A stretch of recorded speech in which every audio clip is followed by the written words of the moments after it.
Get ready start. ಪಾಟಿ ಸವಾಲು.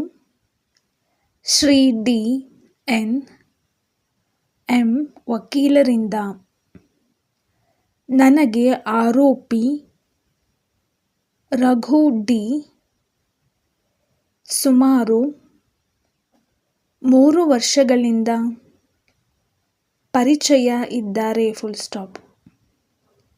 ನಾನು ಫಿರ್ಯಾದಿನಲ್ಲಿ ಹೇಳಿರುವ ಫಿಲ್ಲಿಂಗ್ ಸ್ಟೇಷನ್ ಯಾವಾಗ ಪ್ರಾರಂಭಿಸಿದರು ನನಗೆ ಗೊತ್ತಿಲ್ಲ, ಆರೋಪಿ ಎಷ್ಟು ಜನ ಸಹೋದರ ಸಹೋದರಿಯರು ಇದ್ದಾರೆ, ಕುಟುಂಬದ ವ್ಯವಹಾರ ನನಗೆ ಗೊತ್ತಿಲ್ಲ. ಆರೋಪಿಗೆ ಈಗ 51 ವರ್ಷ ಆಗಿದೆ ಎಂದರೆ ಇರಬಹುದು.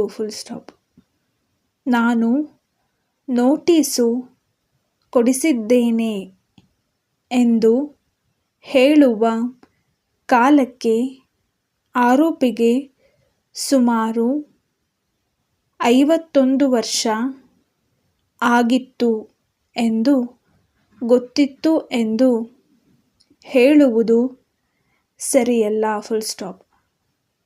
ಆರೋಪಿ ನಾನು ಕೊಟ್ಟ ನೋಟಿಸ್ಗೆ ಜವಾಬು ಕೊಟ್ಟಿದ್ದು ತಿಳಿದುಕೊಂಡಿದ್ದೇನೆ.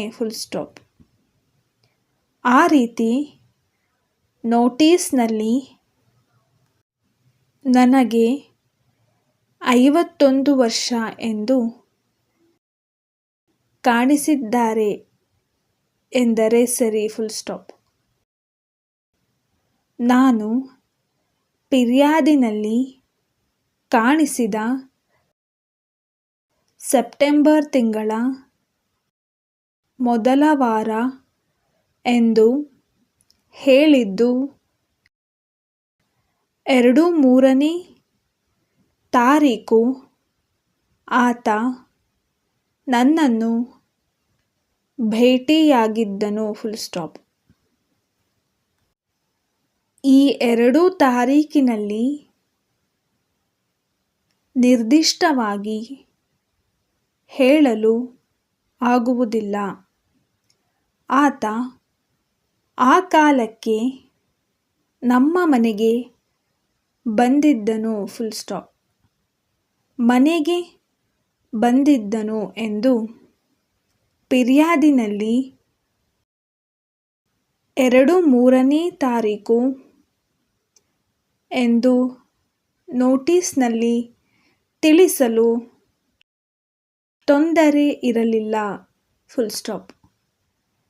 ನಾನು ಹೇಳಿದ ಈ ತಾರೀಖಿನಂದು ನನ್ನ ಮನೆಯಲ್ಲಿ ನಾನು ನನ್ನ ಪತ್ನಿ ಇದ್ದು ಬೇರೆ ಯಾರೂ ಇರಲಿಲ್ಲ.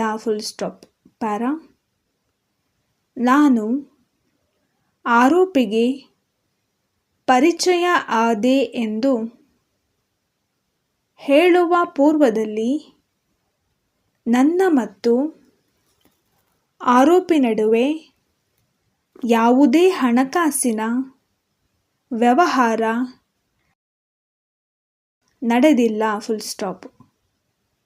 ನಾನು ಹೇಳಿದ ಸೆಪ್ಟೆಂಬರ್ ಮೊದಲನೇ ವಾರ ಆರೋಪಿಗೆ ಹಣ ಕೊಟ್ಟೆ ಎಂದು ಹೇಳಿದ ಸಮಯದಲ್ಲಿ ನಾನು ನನ್ನ ಪತ್ನಿ ಮಾತ್ರ ಇದ್ದೆವು. ನನಗೆ ಸದರಿ ಹಣ ತೆಂಗಿನ ತೋಟ ಇದೆ, ಹಾಗೆಯೇ ಮನೆ ಕಟ್ಟಲು ಹಣ ಕೂಡಿಟ್ಟಿದ್ದೆನು. ಸುಮಾರು 7-8 ಎಕರೆ ತೋಟ ಇದೆ. Full stop. ಜಮೀನು ಇರುವ ಬಗ್ಗೆ ನ್ಯಾಯಾಲಯಕ್ಕೆ ದಾಖಲಾತಿ ಹಾಜರು ಮಾಡಿಲ್ಲ, ನನ್ನ ಮತ್ತು ನನ್ನ ಅತ್ತೆಗೆ ನಡುವೆ ಜಮೀನು ವಿಚಾರವಾಗಿ ಮನಸ್ತಾಪ ಇದೆ ಎಂದರೆ ಸರಿ. Full stop. ನಾನು ತೋಟದಿಂದ ಬಂದ ತೆಂಗಿನಕಾಯಿಗಳನ್ನು ಯಾವ ಯಾವ ಸಮಯದಲ್ಲಿ ಎಷ್ಟೆಷ್ಟು ಮಾರಾಟ ಮಾಡಿದ್ದೇನೆ ಎಂದು ದಾಖಲೆಗಳನ್ನು ಹಾಜರಿಸಿಲ್ಲ. Full stop. ನನಗೆ ನನ್ನ ಫಿರ್ಯಾದಿನಲ್ಲಿ ಹೇಳಿದ ಇಷ್ಟೊಂದು ಹಣವನ್ನು ಆರೋಪಿಗೆ ಕೊಡುವಷ್ಟು ಆರ್ಥಿಕ ಸಾಮರ್ಥ್ಯ ಇಲ್ಲ ಎಂದು ಹೇಳುವುದು ಸರಿಯಲ್ಲ. Full stop. ನಾನು ವರಮಾನ ಪಾವತಿದಾರನಲ್ಲ. ತೆಂಗಿನ ತೋಟದಿಂದ ಬರುವ ಆದಾಯಕ್ಕೆ ತೆರಿಗೆ ಪಾವತಿ ಮಾಡುವ ಹಾಗೆ ಇಲ್ಲ ಎಂದು ಸಾಕ್ಷಿ ಸ್ವತಃ ನುಡಿಯುತ್ತಾರೆ. Full stop. ನಾನು ಲೇವಾದೇವಿ ವ್ಯವಹಾರ ಮಾಡುವುದಿಲ್ಲ. ಆದ್ದರಿಂದ ಲೈಸೆನ್ಸ್ ಪಡೆಯುವ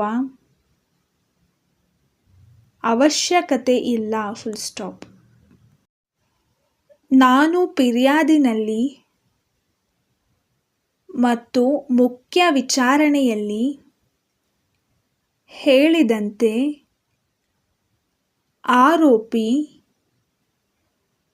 ಯಾವುದೇ ಸಾಲ ಪಡೆದಿಲ್ಲ.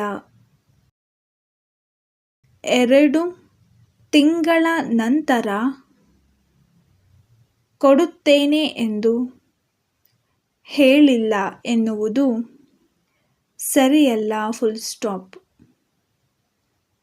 ನಾನು ಹೇಳಿದ ಸಾಲ ಪಡೆದ 2 ತಿಂಗಳ ಒಳಗೆ, ಅಂದರೆ ಚೆಕ್ ಕೊಡುವ ಹಿಂದಿನ ವಾರ 12/11/2016 ಹಿಂದಿನ ವಾರ ಕೇಳಿದ್ದೆನು. ದಿನಾಂಕ ನನಗೆ ನೆನಪಿಲ್ಲ. Full stop.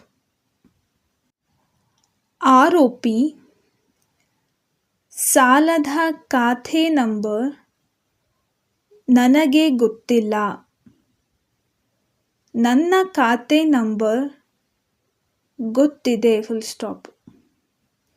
ಬ್ಯಾಂಕ್ನವರು ಅಕೌಂಟ್ ಕ್ಲೋಸ್ಡ್ ಎಂದು ಹಿಂಬರಹ ಕೊಟ್ಟಿದ್ದಾರೆ. Full stop. ಅಕೌಂಟ್ ಯಾವತ್ತು ಕ್ಲೋಸ್ ಆಗಿದೆ ಎಂದು ಕೇಳಿಲ್ಲ. ಆದರೆ ಹಿಂಬರಹ ಕೊಟ್ಟಿದ್ದರಿಂದ ಕೇಳುವ ಅವಶ್ಯಕತೆ ಇರಲಿಲ್ಲ. Full stop. ನನಗೆ ಆರೋಪಿ ಕೊಟ್ಟ ಚೆಕ್ಕು SB ಖಾತೆ ಅಥವಾ ಯಾವ ವಿಧದ ಖಾತೆ ಎಂದು ನಾನು ಕೇಳಿಲ್ಲ. Full stop. ನೀತಿ 1 ಚೆಕ್ಕು ಆರೋಪಿ ಕೊಟ್ಟಿರುತ್ತಾನೆ ಫುಲ್ ಸ್ಟಾಪ್. ಅದು ಯಾರ ಬರವಣಿಗೆಯಲ್ಲಿ ಬರೆದುಕೊಟ್ಟರೂ ನನಗೆ ಗೊತ್ತಿಲ್ಲ ಫುಲ್ ಸ್ಟಾಪ್. ಆದರೆ ಚಲನ್ ನನ್ನ ಮಗ ತುಂಬಿಸಿ ಕೊಟ್ಟಿರುತ್ತಾನೆ ಫುಲ್ ಸ್ಟಾಪ್. ನೀತಿ ಒಂದರಲ್ಲಿನ ಸಹಿ ಆರೋಪಿಯದ್ದಲ್ಲ ಎಂದು ನನಗೆ ಹೇಳಲಾಗುವುದಿಲ್ಲ ಫುಲ್ ಸ್ಟಾಪ್. ಆರೋಪಿ ವಿಜಯ ಬ್ಯಾಂಕ್ ಶಾಖೆಯಲ್ಲಿ ತನ್ನ ಓಡಿ ಖಾತೆಯನ್ನು ಹೊಂದಿದ್ದು ನಗದು ಸಾಲದ ಖಾತೆ ಹೊಂದಿದ್ದಾನೆ ಎಂದರೆ ನನಗೆ ಗೊತ್ತಿಲ್ಲ ಫುಲ್ ಸ್ಟಾಪ್.